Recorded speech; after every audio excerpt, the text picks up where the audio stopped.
Thank you, everybody, for joining us today. Today, I have Lindsey Parsons on as a guest, and we're going to be talking about autoimmunity. Lindsey is a certified health coach. She has a doctor of education, and she works out of Tucson, Arizona. So she's a neighbor to me. I'm over here in Tempe. And Lindsey specializes in helping clients with gut health issues and with reversing autoimmune disease naturally. She also has a podcast called The Perfect Stool: Understanding and Healing the Gut Microbiome. And prior to starting her health coaching career, she co founded and ran a nonprofit advocating for healthier food in the Montgomery County Public Schools in Maryland. So, welcome, Lindsey. Thanks so much for having me, Alyssa. Yeah, I'm really looking forward to talking about this because we really haven't talked much about autoimmune issues on the Gut Health Dialogues podcast. We talk about a lot of different gut related issues, but autoimmunity, we can't really separate it, can we? Not really, because it is often gut related. And I know this is one of your specialties. Can you explain what autoimmunity is and what effects it has in the body? Sure. Autoimmunity is when your own body starts attacking itself. So you can have systemic autoimmune diseases where multiple areas of the body are being attacked, or you can have specific autoimmune diseases like, say, Hashimoto's thyroiditis, where your body's attacking in particular the thyroid gland. And the effect on the body can be pretty diverse depending on whether it's systemic or what particular organ is being impacted. And so each autoimmune disease will have its own symptoms. What's an example of a systemic autoimmune condition? Like lupus, for example, is systemic. Okay. Yeah, so obviously I'll just say with my clients, I see the most commonly would be celiac disease and then hypo. And isn't most hyperthyroidism autoimmune? Is Right. that? Something like 93% of hypothyroidism is Hashimoto's thyroiditis. And I And don't. then there's also Graves' disease, which would be the opposite. That's hyperthyroid. Yeah, and is that autoimmune as well? Correct. Often. Yeah, and I don't think a lot of people realize that because so many people are on Synthroid or levothyroxine for hypothyroid, and they don't know that they actually have Hashimoto's. And they've never been tested. Yeah, there's two sets of antibodies, or they've only been tested for one type of antibodies, the thyroid peroxidase, which are the more common ones to elevate first. But the thyroglobulin antibodies can be elevated, which was what happened in my case, without the thyroid peroxidase being elevated. So, what happened in your case? Do you want to tell your story about how you got into this? Sure. So in my case, I had gut issues that came from food poisoning incident when I lived in Costa Rica. And that led to SIBO, or small intestine bacterial overgrowth, which became autoimmune. And I didn't know that until a couple of years ago when I took the IBS SMART test and I saw I had elevated antibodies on that test. But because ongoing gut infections can contribute to autoimmunity, that ultimately led to Hashimoto's thyroiditis being diagnosed. I was lucky because they felt that my thyroid gland was enlarged and therefore did an ultrasound and saw the damage from the Hashimoto's because my TSH was still normal. And that will happen. You could have this going on for 10 years, maybe before you even have any signs that you don't have enough tissue left in your thyroid to begin to see the TSH level rise and become hypothyroid. So they caught it early in my case. We saw the elevated antibodies. And then I thought, of course, my standard endocrinologist said, well, I said, well, what's the sort of long-term prognosis here? Can I turn this around? And she said, you just, it gets worse and worse over time. And then your thyroid is destroyed. And then we just keep increasing your dose of thyroid hormone until probably you'll have to have the thyroid removed. And that was literally the entire story. There was no, we can turn this around. There's no other solution. There's nothing you can do with your diet, nothing. I probed her because I was already of a mindset. I was not fully delved into functional medicine, but I was of a mindset that one could do things. And I'm like, I'm not going to just sit here and wait for this to happen. I'm going to do something about this. And that's when I started researching and I found Isabella Wentz, who's got a whole protocol on reversing Hashimoto's. And I did that. And then I got into figuring out how to undo my gut issues. Wow, what a horrible thing to hear, right? And that's really a good example of our care system versus our wellness system, right? Exactly. Okay, so this all started with SIBO, and I'm glad you mentioned the autoimmune component of SIBO, not with all SIBO. I think a lot of people don't realize that when SIBO is triggered by food poisoning, it is an autoimmune response that happens where your body starts attacking your MMC cells, the cells of the intestine that help move and clear food and bacteria through, and it inhibits the small intestine's ability to clear itself, or it limits or reduces. And I think one day they'll probably call that autoimmune IBS. I'm starting to hear that term thrown around. I call it that. Post-infectious IBS is the official term, I think, now, Yeah. but I call it autoimmune IBS. Yeah. So I think that's probably new information, even for people who might think they have SIBO for a lot of people. So specifically with SIBO, I think about some different things that can play in. And another autoimmune issue that can affect SIBO is Sjogren's. Do you see that a lot? I feel like I've had one client that had Sjogren's. I'm not positive. I definitely hear about people with dry eyes, though. So, Yeah. there may be undiagnosed Sjogren's going on. Yeah, I wonder how much is undiagnosed actually, because people can have difficulty, like the dry mouth, I'll hear Dry about a mouth, yeah. lot, and I just think that can be a big part as well.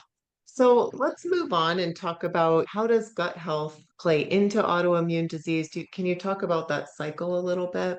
So there's a researcher, doctor named Alessio Fasano, who posited that all autoimmunity has three important components. One is a genetic predisposition, another is some type of antigen or something that's causing disorder in your system, be it a toxin like a heavy metal or pesticide, or something like toxins from smoking or mold exposure, or a food like gluten or some other food. But then the third component is a leaky gut. So something that's letting those things that are coming into your system via the digestive tract out into the system. And so having that level of intestinal permeability plays into autoimmunity because you need those antigens coming out and your system then going, wait, these don't belong in the body, or these aren't fully digested, and then attacking them. And then you have another piece of your body, organ, cell, et cetera, that looks like that antigen that's being attacked. And therefore your body gets confused and starts attacking your own cells. Mhm. So any kind of gut infection will cause some level of intestinal permeability, be it candida, be it a bacterial infection, be it SIBO, where you're often getting a leaky colon and oxygen coming in the colon, especially if you get overgrowths of proteobacteria in the colon, which I guess that's not necessarily related to SIBO, but dysbiosis. And and then you can also just have the genetic predisposition to have a leaky gut too, if your collagen SNPs aren't quite right. I just did a podcast on that with someone else. Mhm. So it's fair to say then that not everybody with leaky gut has like SIBO or dysbiosis. Is it anyone with any level of dysbiosis or inflammation in the gut probably has leaky gut, right? That's Perhaps. I fair. wouldn't say that actually comes through in the testing. So I've only recently started using a test that has zonulin by default on it. It's not maybe the best marker of leaky gut, but it's the one that's available. So I haven't seen elevated zonulin with everybody that has anything wrong with their gut. But as the dysbiosis gets worse, I'm more likely to see zonulin elevated. Yeah. And one of the ways I look at it is we just know that if you have SIBO or if you have dysbiosis, like you said with the elevated proteobacteria or candida in the gut, we know that you have intestinal permeability. So part of our protocol is to heal the gut once Right. we clear that overgrowth. What are some of your protocols for addressing those issues, like gut SIBO, infections? Yeah. gut infections. So As it typically, relates to leaky gut and gut healing. yeah. So typically I'll start with the most least likely to harm type of interventions. I like serum bovine immunoglobulins because they're only going to adhere to pathogens and not going to disrupt the native microbiome. I like pomegranate husk. I like atrantil in the case of constipation, and using yeah, those sort of first level interventions, basically. And then if those aren't working, then I start to think about antimicrobials Mm-hmm. and using the herbs that are probably the least toxic and holding out the ones like oregano or berberine to the last, or keeping the dosages low of those and maybe combining with other things just to try and not disturb the native microbiome. Now, sometimes you get people, they've already been taking rounds and rounds of antimicrobials before they even get to you. And then you're just like, okay, you've already lost your Akkermansia, you've already lost your Faecalibacterium presnitzii. There's probably not much more that you're going to kill. Let's just get rid of whatever it is, and then we'll worry about rebuilding what's in there. Because it seems Yeah. like the right prebiotics and the right diet, you can almost always bring stuff back. Yeah, I do see that too. I see people with good diets, heavy in plant foods, have much better diversity in their stool testing, which is nice to see because that's what we know. But I do see that show up in the stool testing as well. So, what you're saying is first line intervention. So, would that, before you go into the heavy hitters, I think along the lines of like maybe even spore-based probiotics to start Right. out? Yeah, that's something that I've used in the past too. I've gotten more into the SBI powder maybe because I've produced my own. So that's always on the front of my mind. But yeah, spore-based probiotics, that's another, yeah, and other probiotics, depending on the condition, say constipation, I will go for a specific strain or whatever it may be. Oh, and Espillardi I use a lot. So right. And then in terms of repairing the gut lining, I'll think about things like aloe and marshmallow root and DGL, and there's those mixed powders, L-glutamine, collagen, etc. And then I'll often give people a gut shake recipe that I stole from Mark Hyman that's got pomegranate powder and cranberry powder and matcha green tea powder, and then SBI powder and collagen, and then butyrate, of course, Tributyrin for Okay. people who've got loose bowels.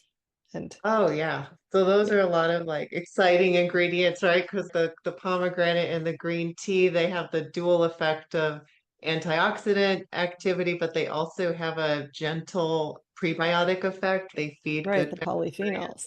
Yeah, Yeah, the polyphenols, and then you said you have serum-derived immunoglobulins that helps the inflammation, the immune system, and then those mucilaginous herbs help to build up that mucus layer because that mucus layer is critical to gut healing, especially you mentioned the Akkermansia.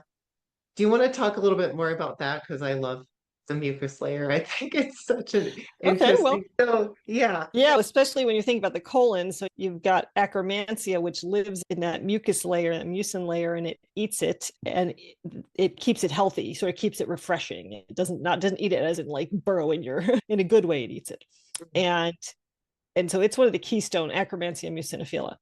And then you've got other butyrate producers like Faecalibacterium presnitzii is one of the keystone largest quantity wise species in the colon that's producing butyrate, which feeds the cells in the colon. And so those two, they live in harmony. Like the one produces, I think Akkermansia takes acetate and or takes butyrate and produces acetate, or I can't remember what this is, some directional there. And then the Faecalibacterium takes short chain fatty acids and it produces short chain fatty acids from the fiber that you eat. And so that's going to help feed the lining of the gut and the cells, the colonocytes, and that's going to promote a healthy anaerobic atmosphere in the colon such that you don't end up pulling in oxygen and having a leaky colon. Because when you don't have enough butyrate, you end up with a leaky colon. And then that leaky colon tends to promote the growth of proteobacteria because they're facultative anaerobes and they can live in the presence of oxygen. And then you tend to see like loose stool and irritation and inflammation.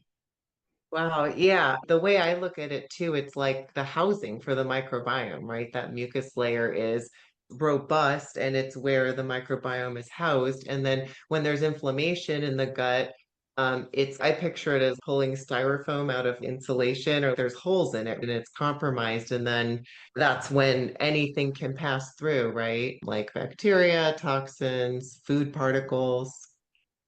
And that's what leaky gut is. So that's Yeah, what we're talking about is rebuilding that mucus layer. And then butyrate is like glucose for the cells lining the digestive tract, right? Is their preferred fuel source. right. For the colon, right. And For the- glutamine being yeah, for the small intestine. Yeah. glutamine for the small intestine. Yeah. So okay, so that's critical. So, what are the steps you'd want to clear any overgrowth first? Because I hear a lot of people saying, okay, they'll hear the term leaky gut and then they'll see a supplement and they'll take it and maybe it has glutamine and all that good stuff in it, maybe everything you just listed. Then they wonder why their gut's not healed. So Right. there's steps to this, right? Yeah, you definitely have to first test and see what you're dealing with because you just never know. I always like to give the example of the person you test who might even be constipated, but then you test them and you find out they have enterohemorrhagic E. coli in their gut. And for whatever reason, it's not showing up as diarrhea, but their system's not clearing it because maybe they have low secretory IgA, so they have low gut immune defenses. And you don't want to give an antibiotic, for example, in that case, because you can cause real health issues. So it's important to know what the heck is going on because sometimes it's not at all what you're expecting. Or maybe there's a parasite in there, or maybe nothing shows up. And you're like, oh, okay, maybe it's candida. So maybe I need to do some other testing if you didn't do an organic acids test to start. So you got to do the testing first. Then, of course, you have to clear the infection, whatever it might be, and see also is it going to come back too. If it's SIBO, may not clear quickly, may come back after a short period of time.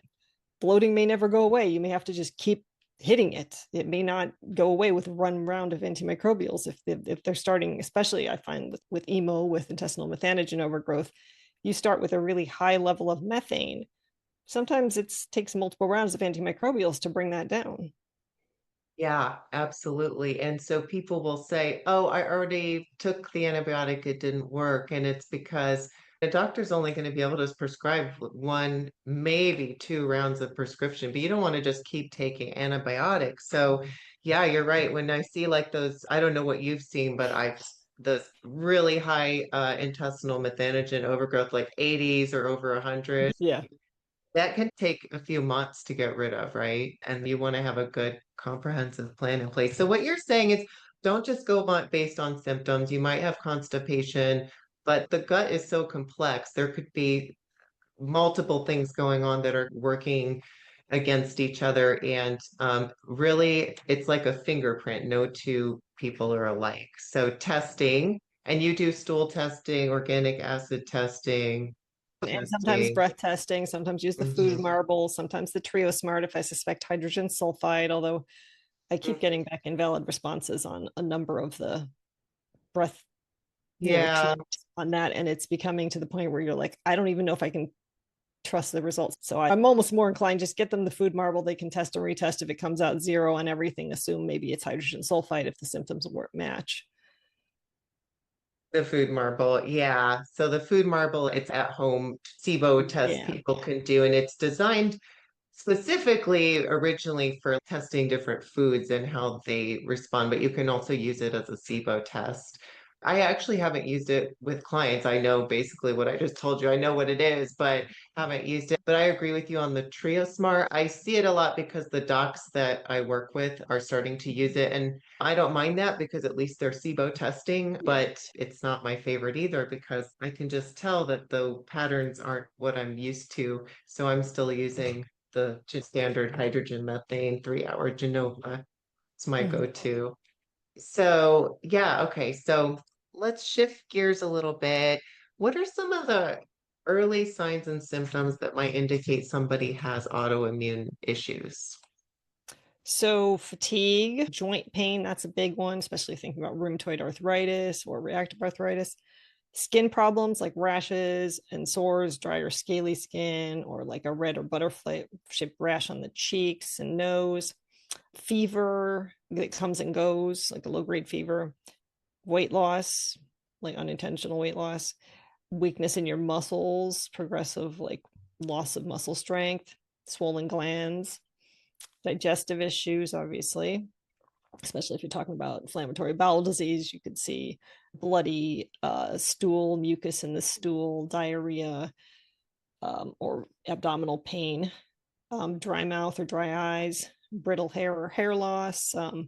Particularly thinking about Hashimoto's, you could see loss of outer eyebrows, inflammation. So just in general if that manifests in some obvious way. But one of the sort of hidden ways is go to your dentist appointment. If you get, they're saying, I'm seeing 4s and 5s on those tooth pockets, then think, okay, I must be inflamed, because unless I've been completely neglecting my dental hygiene, it may be a systemic problem.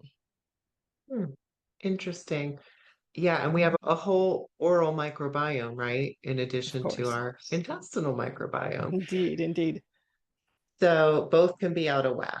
I'll give you a little story on that.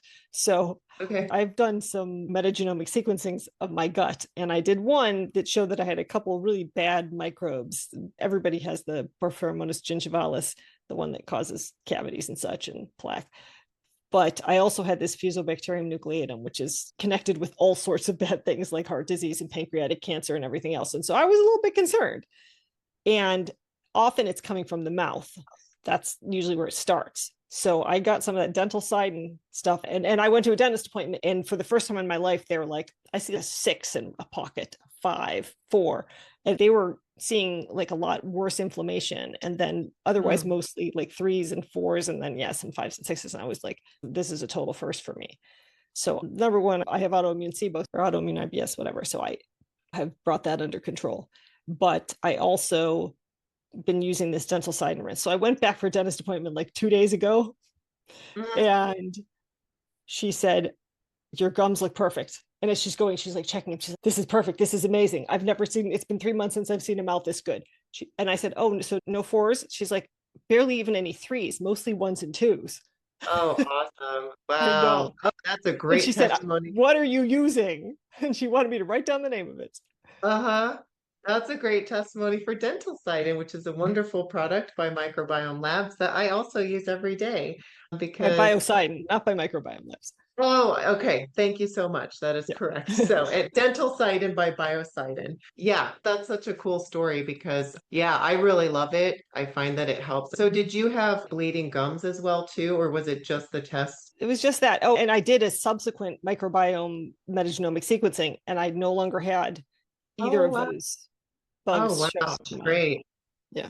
Okay, that's awesome. Yeah, and the microbiome in the mouth, it can directly affect the microbiome in the gut, especially because stomach acid is one of our first lines of defense, and we swallow a liter or two of saliva a day. And so, if you have some of the nasty things that you just said going on in your mouth and you're swallowing that, it's ending up, let's say you don't produce enough stomach acid because you're chronically stressed, which could be true with a lot of us, then that can actually end up populating in, well, could be your small intestine or in your large intestine. I think of it definitely as a precursor to SIBO potentially. So Yeah. dental sidin could be a really good way to balance out your oral microbiome, especially if you feel like you have some issues in your mouth. And it's a heck of a lot cheaper than all of the interventions they were proposing. Oh my gosh. They were saying, oh, we can get you these trays and fill them with antibiotics, and you can put them in at night, and that'll be like $300 and blah, blah, blah. And I'm, Okay, yeah, I'm all about that. So, wow, crazy. And let's talk a little bit about diet. How important is diet with autoimmune conditions as far as triggers or management? yeah. So gluten is the big one for all autoimmune diseases because, of course, in people with celiac, gluten will cause an opening of those tight junctions, causing that intestinal permeability for a long time. And by that, I might mean, I don't know, an hour or two. For somebody who's gluten sensitive, maybe it holds those junctions open for 10 minutes. For the average person, it still opens the junctions, not as long, but it still opens those tight junctions. So if you have autoimmunity, you want to keep those junctions tight. You want to keep your gut impermeable. So you got to cut the gluten. Nightshades are a big one. In particular, I see with like rheumatoid arthritis, joint issues.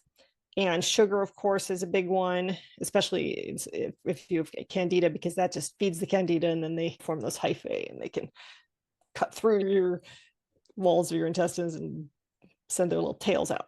Dairy is a big one. So then other common potential allergens, eggs, corn, soy, yeast, citrus, legumes, nuts. So basically, if somebody has a more serious autoimmune disease, say beyond Hashimoto's, I will, or celiac, I will usually recommend they do the autoimmune paleo diet and the elimination process and determine what they are reacting to, and then add back in once they figure out what they can tolerate. And of course, once you start to reverse things, you can add back more foods. It's not a forever diet, but it is an elimination for a time and then had a structured way to reintroduce and such. Okay, and is it accurate that gluten triggers the actual autoimmune response, whereas maybe some of the other common food allergens, you're just more likely to have food allergies as well if you have leaky gut and autoimmunity? Right. So in insofar as gluten actually causes zonulin to be released, or yeah, and that will open the tight junctions. Open the tight It's junction. actually causing the Leaky exit of gut. other things into, it's Ye- causing leaky gut. Yeah. And then Itself, develop other. yeah, it itself also is the immunogens, shall we say, for Hashimoto's. Okay.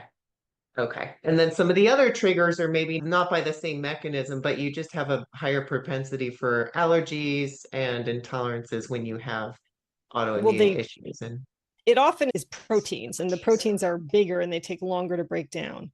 So then you're more likely, as you have a leaky gut, to have those proteins go out and cause problems. Then there are other things like nightshades and legumes, like they have their own mechanisms for breaking down the lining of the gut, which is not to say that they're not healthy foods for otherwise healthy people. But if you are already vulnerable, they also have their own mechanisms for breaking down the lining of the gut and for getting through the cell and such. So yes. And so the leaky gut, the intestinal permeability is pretty much how food sensitivities and food allergies happen, right? Would you agree with that statement? repeat the statement for me. The way I explain it is the leaky gut is part of how we develop food allergies and food sensitivities, inflammatory responses to food, Right.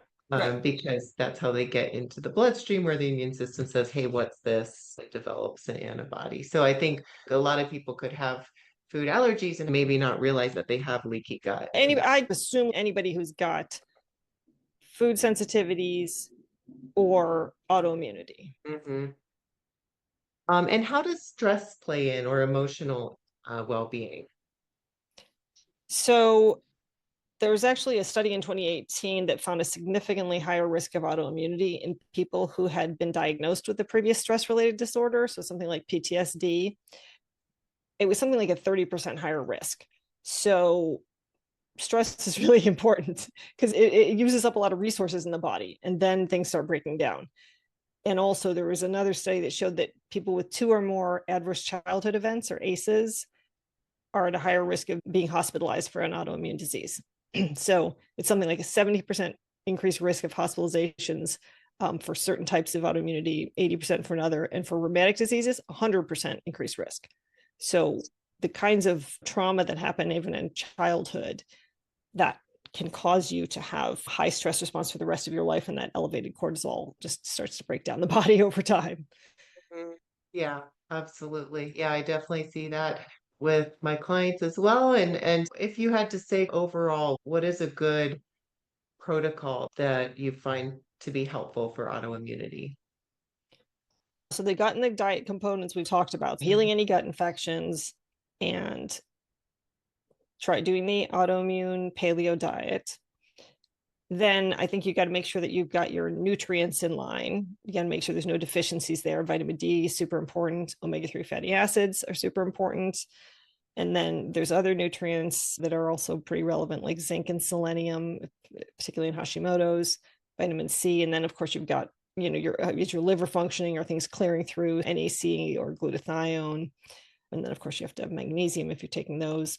And then, of course, there are actual like anti-inflammatory drugs, or not drugs, supplements you can take that are helpful. And curcumin is one of them. And then LDN is another one that I recommend to people. You have to go online and see what those online doctors prescribe it, but low dose naltrexone is been shown to be effective in a lot of autoimmune diseases in helping reduce autoimmunity.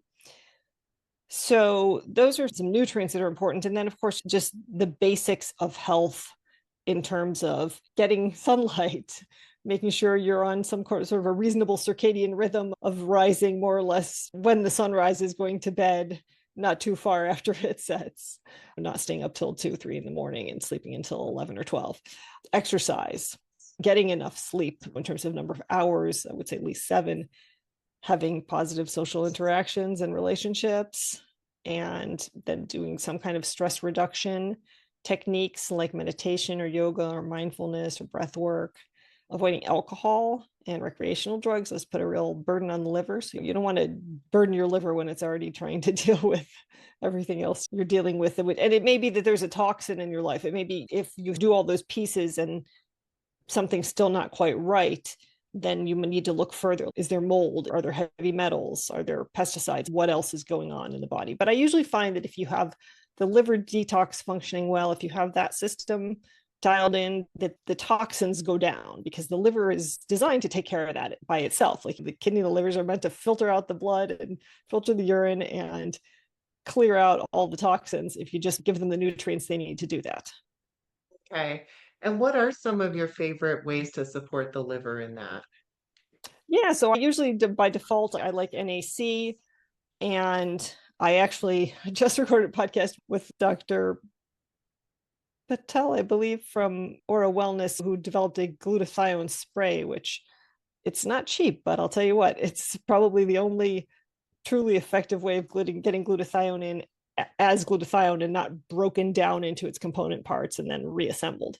And then I also sometimes find, especially if I've tested amino acids, that some people are deficient in glycine. So I'll often support with that amino acid as well as NAC. And then milk thistle is another good one. So sometimes a combo product that has milk thistle and some other stuff in it that's good for liver curcumin. Hmm. Yeah. Yeah. Thank you so much for chatting with us today. This was just such a great conversation. To wrap up, are there any misconceptions about autoimmunity? Anything you hear that you want to set the record straight on? I would say the biggest thing is that you can't reverse it, that you get an autoimmune disease and you just need to sit and wait for your body to destroy itself until you lose function and die. Or Yeah, that you have to go on these strong immunosuppressive drugs, these biologics and such, that dampen your immune system and put you at risk of getting cancer. That there is a third way, and that way is addressing the root cause through diet and lifestyle and supplements and healing the gut. natural. Really looking at what's going on and supporting the body, like you said about the liver, but the body has its own ways of rebalancing. So if we look at what's out of balance, support those things as best we can, the body will find its way many times much better than what some of those hard-hitting medical solutions might offer. Yeah. So that's what we're all about. Thank you so much for joining us today. Thank you for having me.